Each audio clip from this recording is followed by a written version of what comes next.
Fala galera, tudo bem? Professor Rafael de Sociologia mais uma vez com vocês e dessa vez a gente vai falar sobre a sociologia urbana. Continuação do macroassunto sociedade e espaço urbano.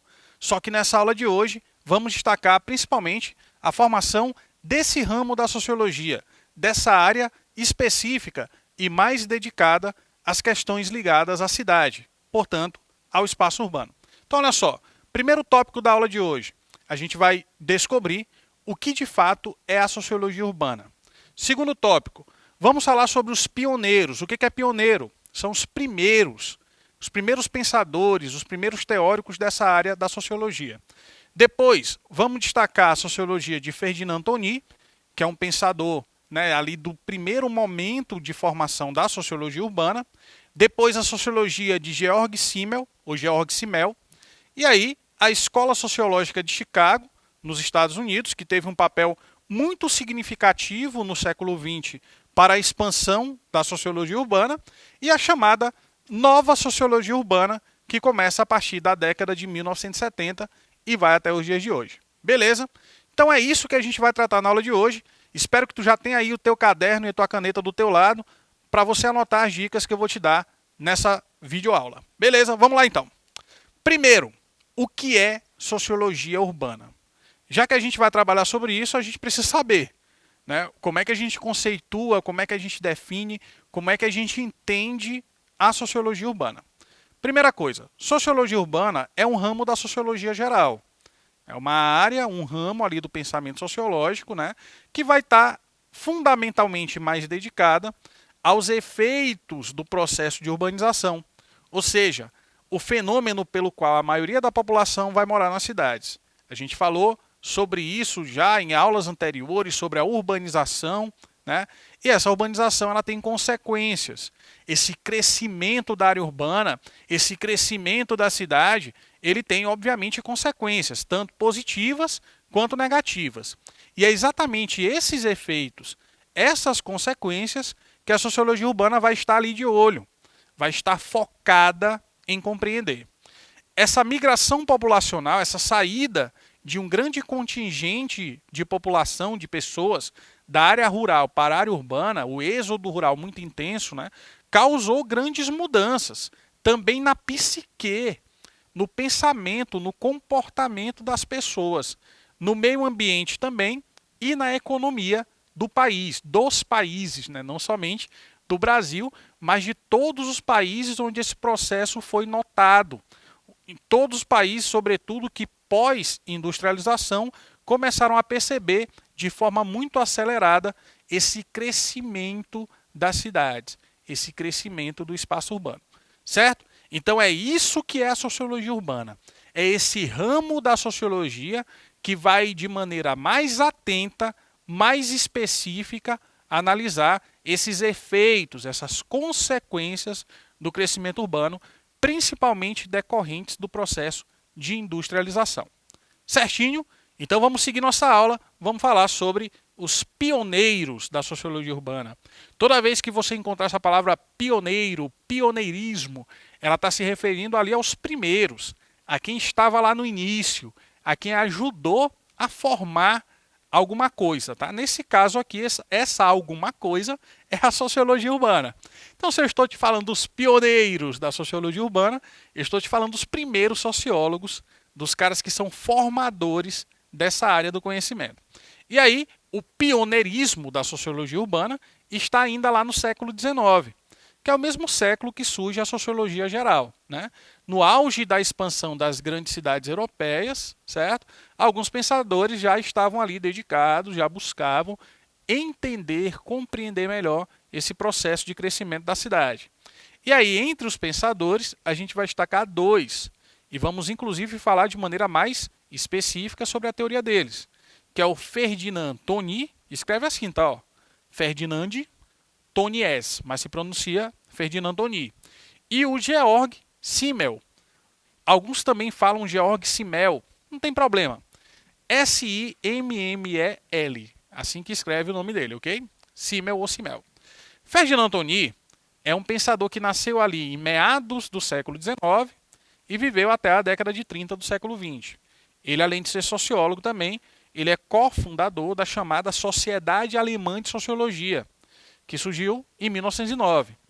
Ele foi presidente dessa sociedade até a década de 30, até 33, quando acontece um negócio meio chato chamado nazismo. E aí os nazistas fecham, né? Acabam tirando, inclusive, o Ferdinand Tonni da presidência dessa fundação. Beleza? O Georg Simmel, né, também alemão, ele foi importante para a consolidação da sociologia como área formal de conhecimento. Ele é um cara também ali do primeiro momento da sociologia e também é um dos precursores da chamada microsociologia. O que é isso? É uma sociologia mais dedicada a temas, né, específicos, não a sociologia de forma mais ampla, geralzona, como a gente conhece lá com Durkheim, Max Weber, mas é mais de temas mesmo pontuais, como o caso, por exemplo, da sociologia urbana, que é uma sociologia focada nas questões relacionadas à cidade, ao crescimento urbano, né, às mazelas urbanas, ok? Então ele é um cara muito importante também nesse processo aí de construção da chamada microsociologia.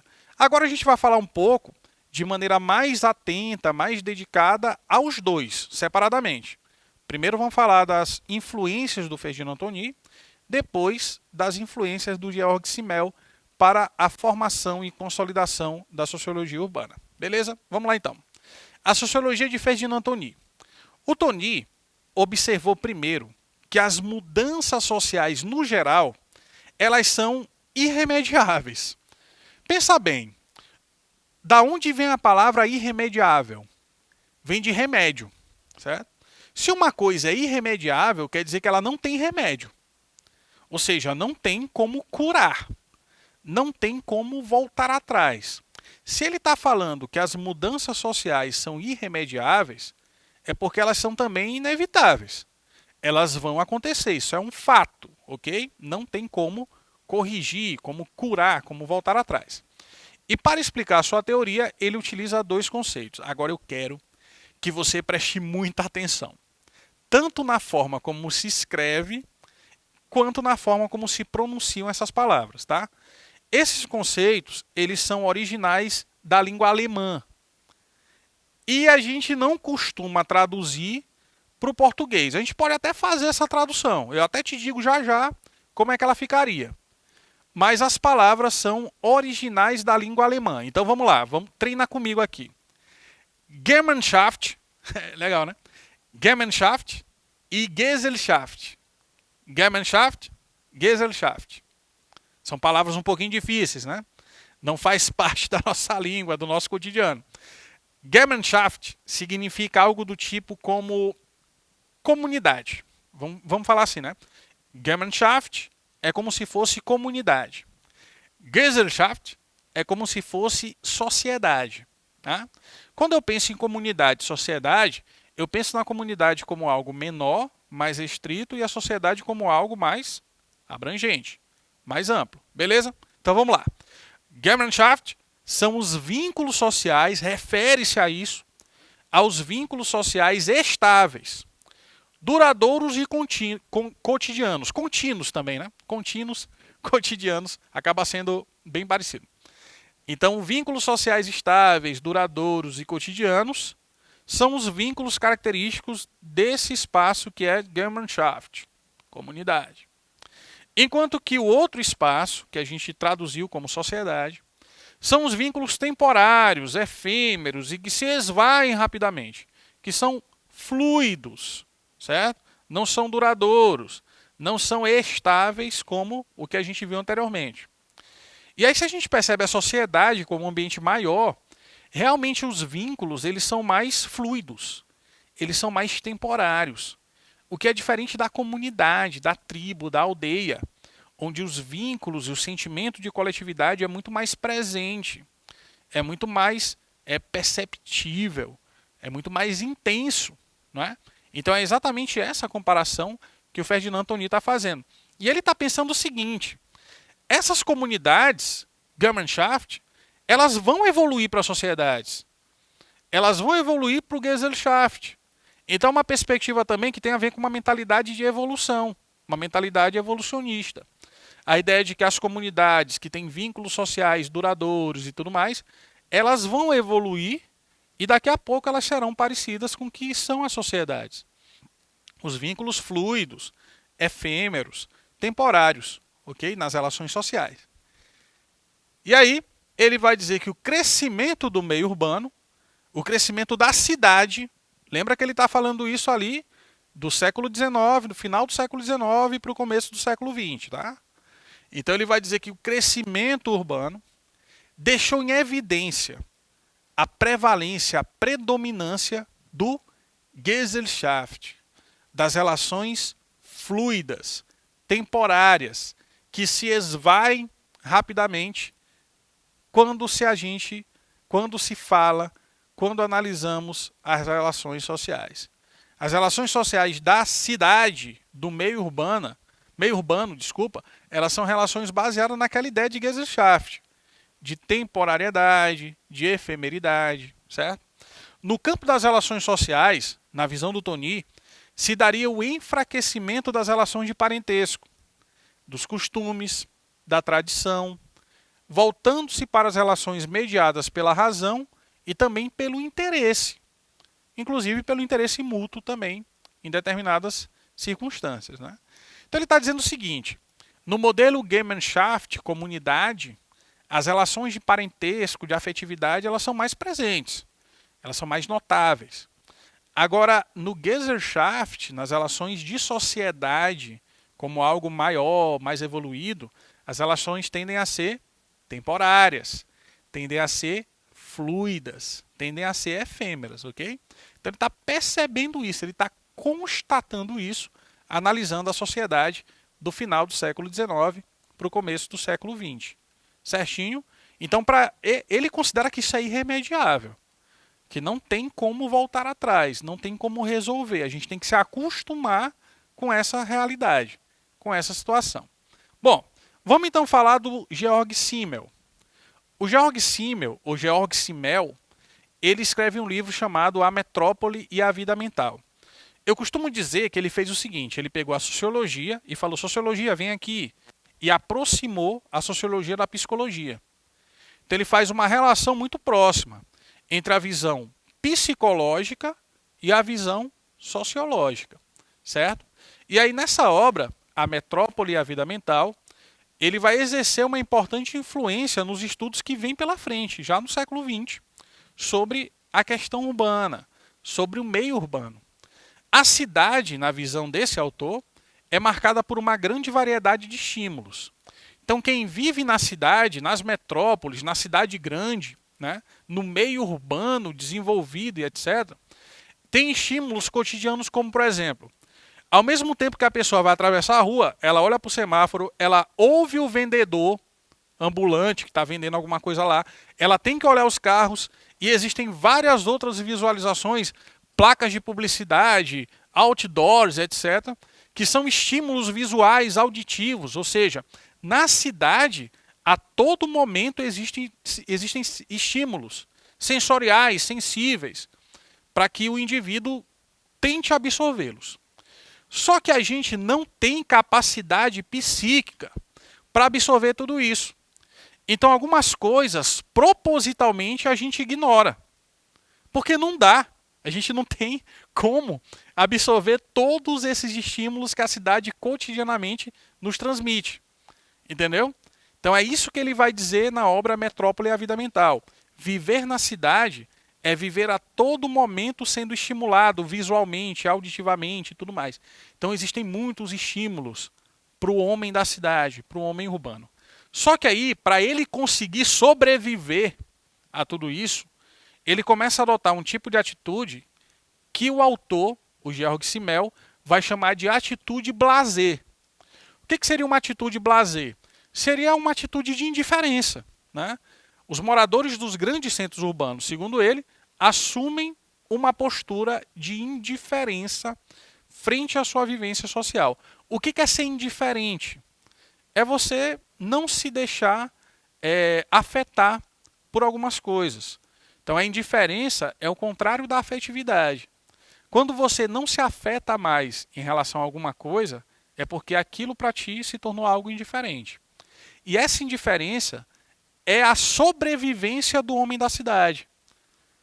Porque se ele for atender a todos os estímulos que o cotidiano da cidade acaba levando para ele, né, trazendo para ele não vai conseguir sobreviver. Ele não tem capacidade psíquica e emocional para sobreviver a tudo isso. Então, por isso que muitas vezes uma cena muito comum nas cidades é ter alguém pedindo esmola e simplesmente a pessoa nem olhar. Ela passa direto. É como se aquele mendigo se tornasse invisível. Isso é uma atitude chamada de atitude blasé, de indiferença. Porque se a pessoa for reparar em todos os mendigos que estão pedindo esmola, em todas as famílias que estão passando uma situação complicada, ele não vai conseguir lidar com isso psicologicamente, emocionalmente, afetivamente. Então, para que ele consiga sobreviver às suas demandas próprias, ele vai adotar essa postura de indiferença. Isso torna a gente cada vez mais o quê? Coletivista ou individualista? O que tu acha? Exatamente, cada vez mais individualista.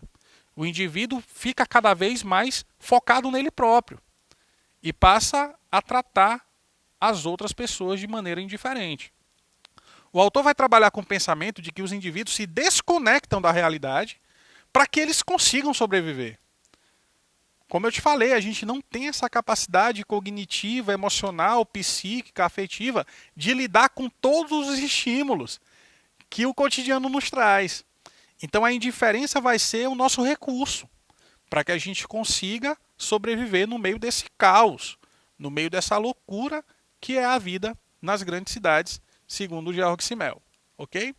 E aí no século XX, influenciado por esses autores que a gente citou antes, surge lá nos Estados Unidos uma escola sociológica muito importante dentro da sociologia urbana, chamada Escola Sociológica de Chicago.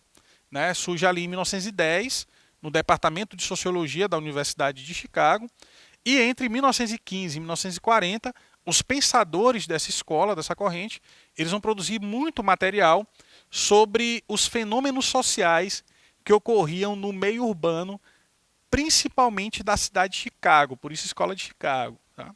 Então são pensadores da Universidade de Chicago que estão ali dedicados a compreender os fenômenos sociais, as questões sociais da cidade de Chicago, que era uma grande metrópole naquele momento, né, dos Estados Unidos e tudo mais, e aí eles passam a se dedicar ao estudo disso, do que acontecia no meio urbano, os fenômenos sociais urbanos da cidade de Chicago, sobretudo a questão da violência também.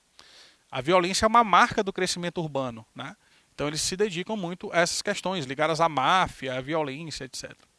E aí, olha só, o crescimento urbano acelerado de Chicago, e sem tanto planejamento também, gerou uma série de problemas sociais, que na escola de Chicago eles chamam de patologia social. Isso é importante, tá? Então, quando você estiver lendo algum texto, algum artigo, alguma questão de vestibular, ou uma questão da sua prova de sociologia, que tiver o termo patologia social, esse termo significa problemas sociais. É a mesma coisa, tá? Patologia social, você entende como problemas sociais. Então, para os historiadores, para os sociólogos, para os pensadores da Escola de Chicago, patologia social, problemas sociais. E aí, que problemas? Qual patologia seria essa? Primeiro, o crescimento da criminalidade, a delinquência juvenil, o aparecimento de gangues, os bolsões de pobreza e desemprego e a imigração e formação de comunidades segregadas, de guetos na cidade de Chicago. Esses são os assuntos principais. Aí depois, para a gente fechar a nossa aula de hoje, a chamada nova sociologia urbana, que é nova porque é da segunda metade do século XX para frente, a partir dos anos 70, né? Diversos autores, Manuel Castells, por exemplo, que é um autor famosão da sociologia atual, começaram a observar a cidade como espaço de conflitos e também de disputas sociais. Nessa perspectiva, atenção, a cidade é fruto de contestações, onde além de questões psicológicas, ocorre também o enfrentamento entre as classes, entre os grupos sociais. Percebe que é uma visão marxista, né? A ideia de luta de classe está presente aí. Manuel Castells, está bem aqui o nome dele, trata da relação formada entre o capitalismo e também a formação das grandes cidades. Ele coloca ali essa expansão das cidades na conta também da consolidação e do desenvolvimento do próprio sistema capitalista. Beleza? E com isso, nós encerramos mais uma aula de Sociologia. Espero que tenha sido proveitosa para vocês e a gente se vê numa próxima aula. Tchau, tchau.